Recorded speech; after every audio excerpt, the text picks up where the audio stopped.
Yo, what up, MG fam? It's your boy McGruff, and we're back, baby. Back with another episode here in the College Hoops 2K8 Legacy with Prairie View. So, the last episode you guys got to see us go up against Gonzaga. We almost pulled the upset, man. I'm proud of my guys for putting up a fight against one of the top teams in the country. So, the Final Four is set. West Virginia versus Stanford, two top seeds.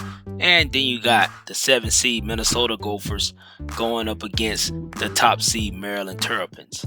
And after simulating the Final Four, the West Virginia Mountaineers come out on top after beating Minnesota. Minnesota went all the way to the championship game. Hey, those guys almost capped off a Cinderella season. But losing by 20 points to a number 1 seed, hey, you can't complain about that. I know they wanted to win the championship game, but hey, big shout out to those guys. West Virginia was led by Walton, their shooting guard. He had 28 points and 6 rebounds. He took home the MVP award in the championship. And I know all of the folks. The NIT gives the teams that didn't make the tournament a shot at having a successful postseason. And Washington came out on top after beating Denver. Washington, hey, they came in as a favorite.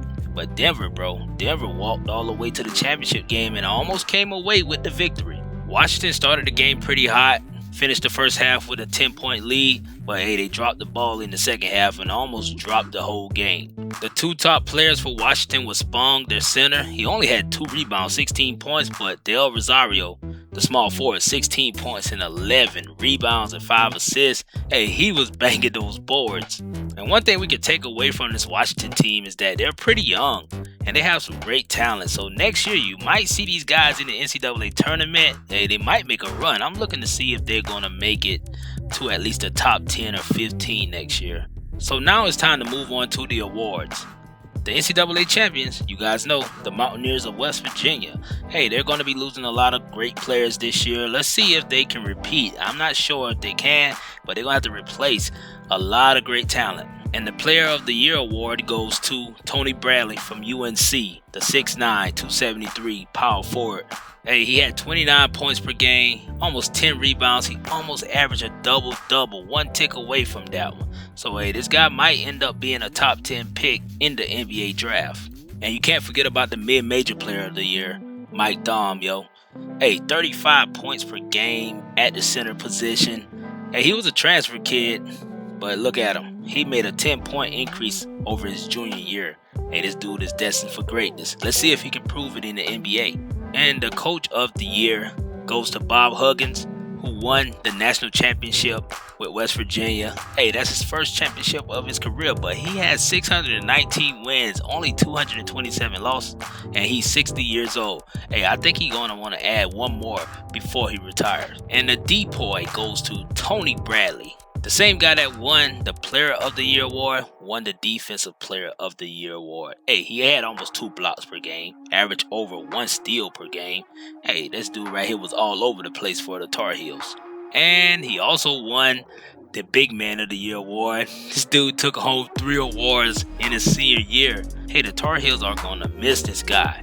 And you already know we got to show some love to the young boys. The Freshman of the Year award goes to Robert Dormicant. He averaged only 8.7 points per game, almost 3 rebounds, 5 assists. He most likely came off the bench, but the young man balled out for the Wildcats of Arizona. So now on to the conference awards. You already know, baby, we walked away with our second conference championship, but our first regular season conference championship. Ended up going 22-13, 14-4 in the conference. And you guys can see our roster. We have a lot of talent returning, but we're losing our 2 best players in Calhoun and Thomas. And also our coach, Ubaka, got another Conference Coach of the Year award. Hey, he's currently 57 and 67. Next year, we're looking to get my guy close to or above 500. But the Conference Player of the Year goes to David Bell, the 6'10 senior center from Arkansas Pine Bluff. 17 points per game, 12 rebounds. The young man improved substantially over his junior year, where he only averaged 3.8 points per game. And the Conference Freshman of the Year goes to Jeff Chadwick from Alabama State. The freshman averaged 7 points per game, 2 rebounds, and 4.5 assists. Hey, he was all over the court, stealing every pass that went by him.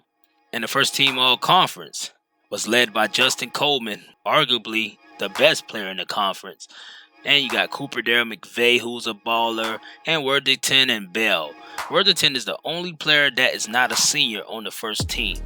And the second team was led by Ribeiro, who's a senior. But we got one guy up there, Calhoun, man. Calhoun got up there, getting some rep for Prairie View, baby.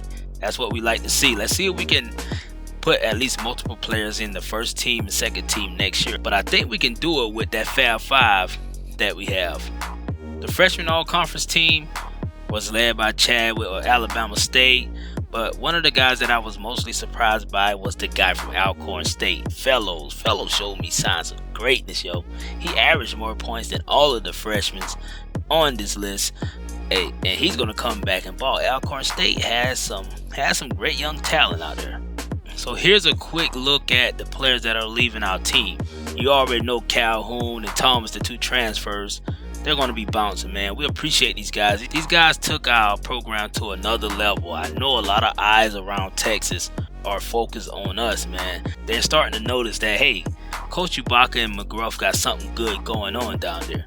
So Samuel, who gave us some good minutes this year, last year, is leaving our team. He's not happy, man. So he's going to probably find a new place. I'm going to keep track of where he goes, but we know he's not coming back to Prairie View. And speaking of players leaving, we have the transfer recap here. The top transfer this season is Isaac Colley. He's leaving Virginia to play for VMI. And you also have Hoskins. He's leaving Stanford to play for St. Mary's. Hey, in previous years, you had some of the best players come play in the SWAC, but I don't see too many SWAC teams grabbing transfers this year. Alright, so now we're going to take a look at the offseason recruiting. We still have Largent on our board, who's from Hawaii, Mr. Basketball. Don't forget about it. I know it's not a lot of basketball going on in Hawaii, but hey, we're trying to grab our first Mr. Basketball this year. He's a 2-star. And then we got Jackson and Reynolds, all still on our board. We're going to try to nab these 3 guys. We know they won't bring the same amount of talent that we're losing this year in Calhoun and Thomas, but Largent, I think this kid right here is going to be something special. Alright, so after wrapping up the recruiting in the offseason, we were able to land all 3 of those guys. And, you know, we got our first Mr. Basketball in Largent, baby. Hey, we don't have the top recruiting class, but that is a great milestone for us. The top recruiting class this year goes to Arizona, who nabbed 4 All-Americans, 2 Mr. Basketballs.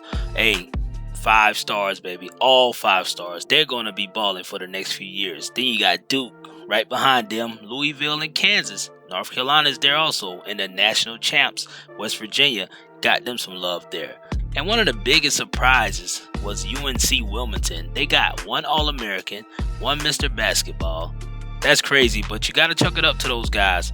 They're trying to build a great program just like we are here at Prairie View, but it's going to take us a little longer. Hey, we're ready to start our next season. It's going to be a challenging one because we don't have the same star power in 2 players. We're going to have to depend on our team as a whole, but we will have experience next year. Experience should take us wherever we need to go. But like I said, I appreciate you guys for watching this video. Hit that like button and notification bell. Hey, and subscribe to the channel, baby. It's your boy McGruff, and we're out of here. 1.